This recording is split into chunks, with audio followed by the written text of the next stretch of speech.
Je vous invite à placer votre conscience dans la sphère de sensation de votre corps.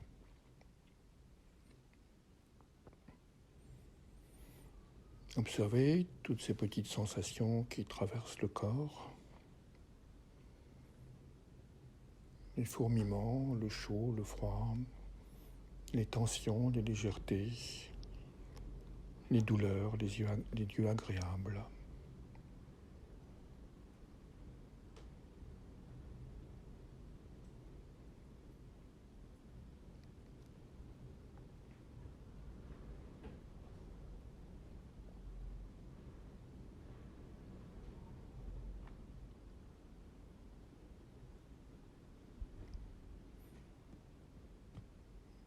Puis nous allons ouvrir notre conscience sur un mode un peu plus large et laisser entrer tout ce qui traverse notre corps émotionnel et notre corps mental. Autrement dit, observer la sphère de conscience individuelle. Les pensées, les émotions qui traversent la conscience, sans se laisser attacher ni entraîner par l'une ou par l'autre.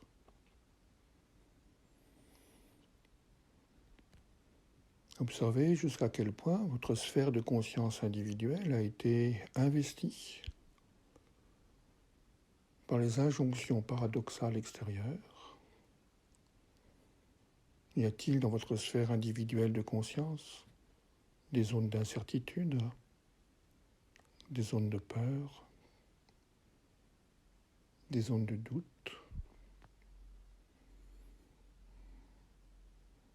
des zones d'hébétude?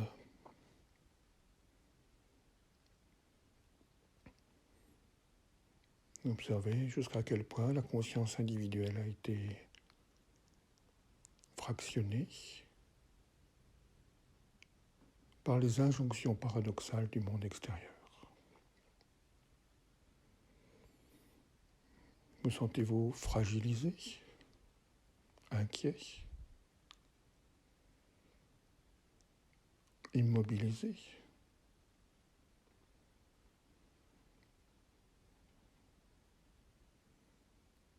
Y a-t-il des parties de votre structure mentale et émotionnelle qui sont atteintes par ces injonctions et de quelle façon? Comme si vous faisiez un état des lieux de votre propre maison psychique.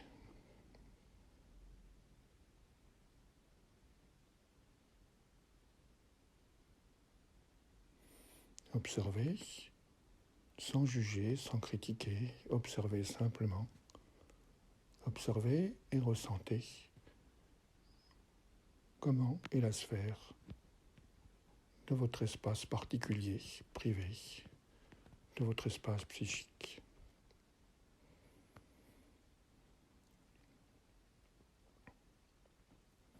Jusqu'à quel point elle a été envahie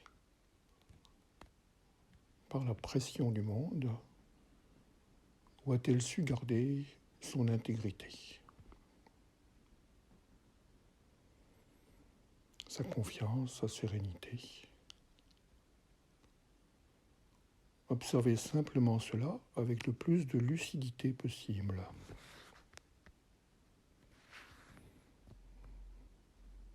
Dans le ressenti intérieur de votre sphère individuelle de conscience.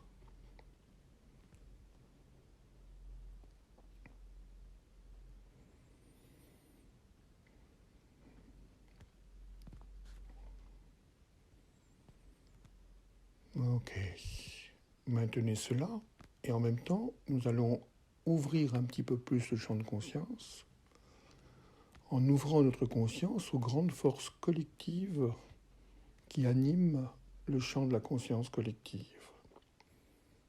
Nous pouvons nous aider pour cela en repensant ou en laissant revenir à nous les informations que nous entendons sur les chaînes de radio, de télévision, ou ce que nous lisons dans les journaux,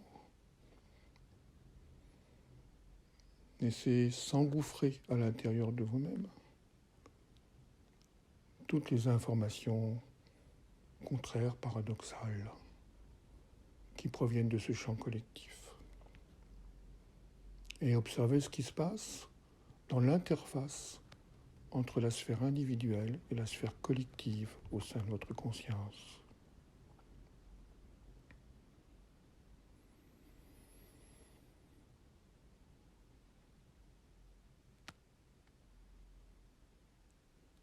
Est-ce que la sphère collective apparaît comme étant soutenante de l'évolution de votre conscience individuelle? Au contraire, est-ce qu'elle vous paraît comme étant vampirisante de votre sphère de conscience individuelle?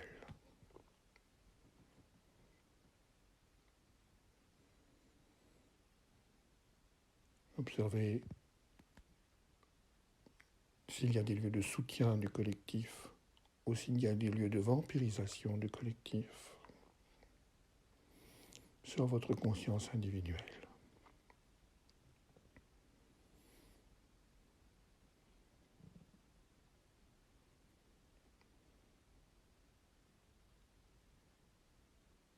Et vous pourrez juger ainsi si la conscience collective actuellement malmenée joue comme une forme de soumission, comme une puissance de soumission de votre conscience individuelle, ou si au contraire la puissance collective joue comme une force d'élévation de votre conscience individuelle.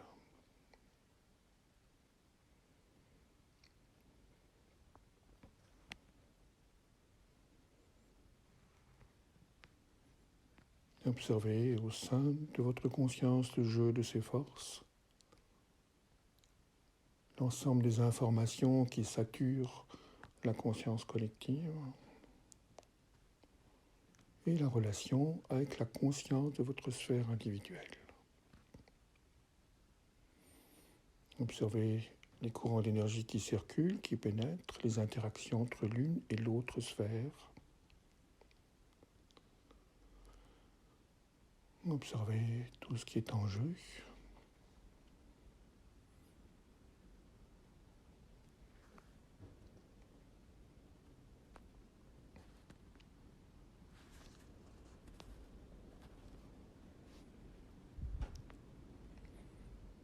Tout ce qui est en risque.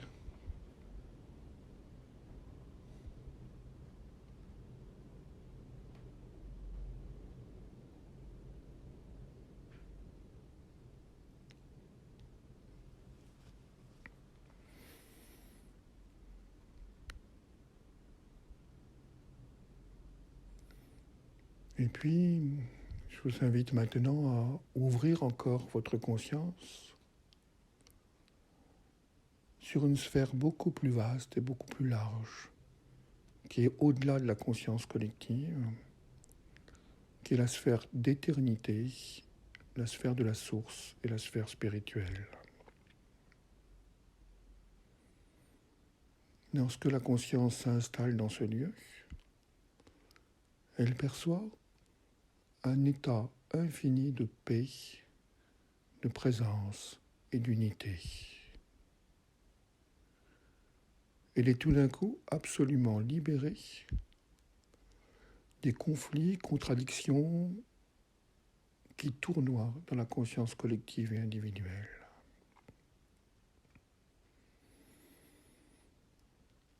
Ouvrez la conscience sur cette sphère d'éternité.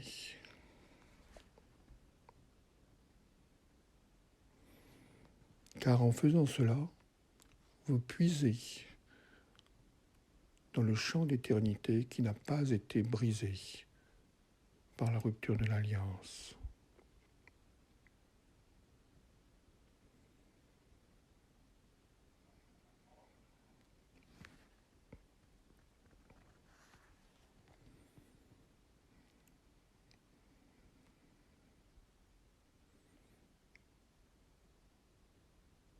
Ce champ de silence, ce champ de paix, ce champ d'harmonie, de beauté, de présence.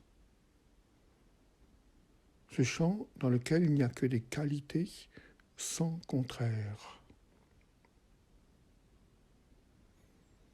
Maintenez la conscience dans cette sphère d'éternité.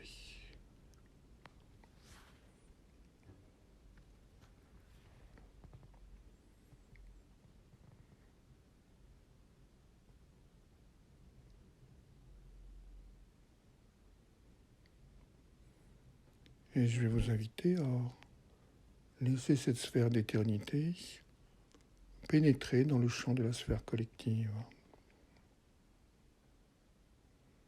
comme un grand baume de silence, un grand baume de présence qui descend dans les chaotisations, les désorganisations de la sphère collective.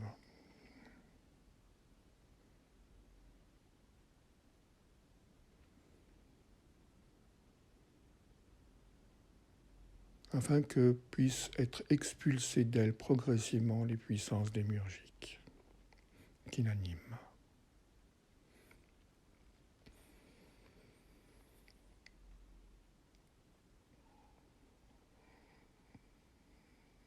Comme une grande pluie de lumière et de particules d'éternité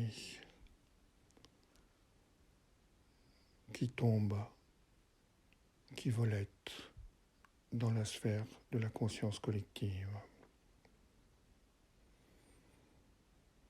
réorganisant les courants de pensée et les courants d'émotions collectifs dans une direction cohérente vers le chemin d'éternité.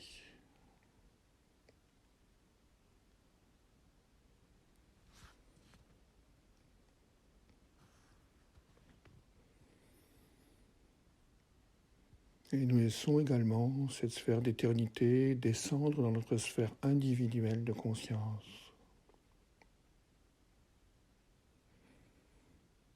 installant dans notre champ la paix, la tranquillité, la confiance,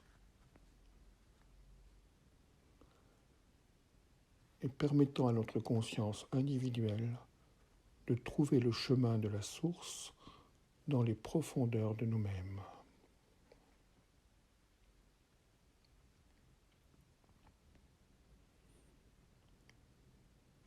Gardez cette conscience de la sphère d'éternité qui envahit, pénètre la sphère collective et qui descend, s'imprègne la sphère individuelle de vie, permettant à notre cœur individuel d'être le relais actif et joyeux de l'âme du monde.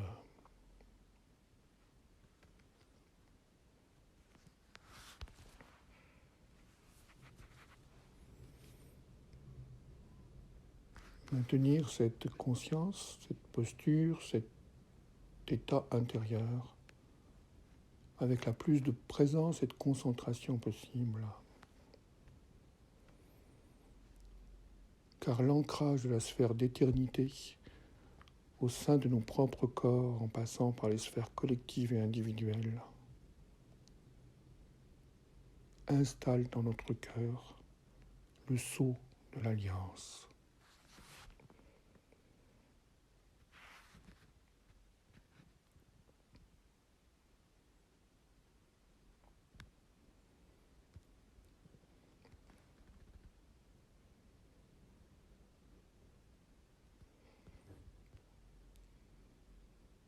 Le sceau de l'alliance dans le cœur, c'est l'éveil de la présence au sein du corps.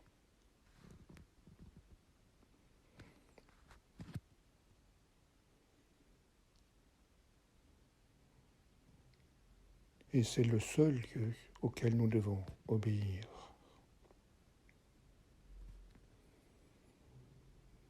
Car cela est la voie par laquelle l'intelligence spirituelle va nous proposer de poser des actes à chacun et à tous pour prendre de nouveau forme et incarnation dans le monde.